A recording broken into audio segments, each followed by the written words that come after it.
And we've talked about the binders. Now, I want to mention some other aspects of this as we start to pull these toxins out. We've already opened up those downstream detox pathways. Now we're starting to see more things coming to the surface and we're starting to push things out. What's going to happen though is those toxins that are deeper in the tissues will now start to surface even more, which is great. And so this is just kind of, we're opening up the floodgates and we're getting these things out.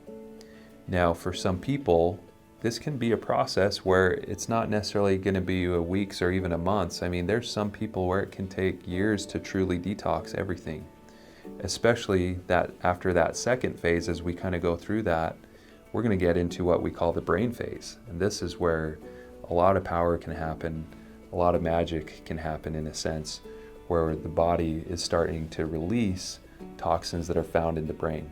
Because toxins love fat, and our brain is basically one big ball of fat in a sense.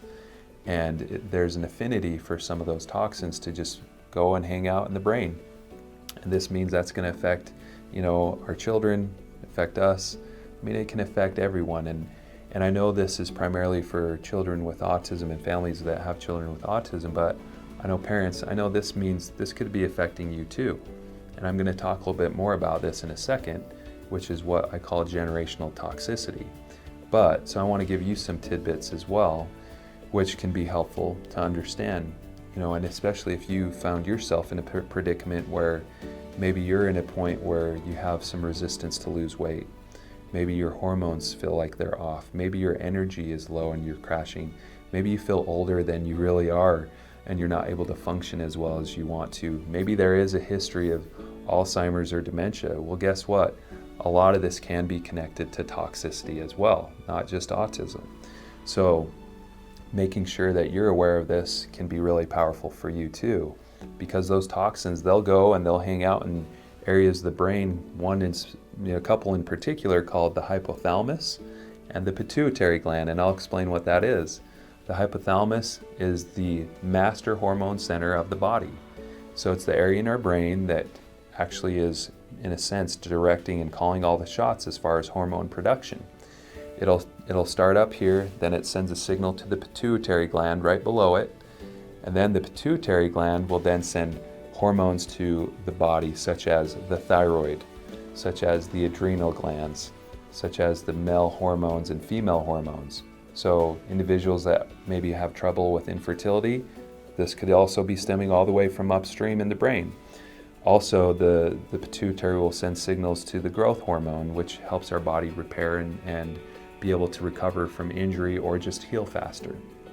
So this is so all-encompassing, and it really can be such a powerful thing to understand and realize, holy cow, no wonder why, I have this or that or whatever, the fatigue, chronic fatigue, or, my hair's falling out, or maybe I can't get pregnant, or whatever it may be, or my child is suffering.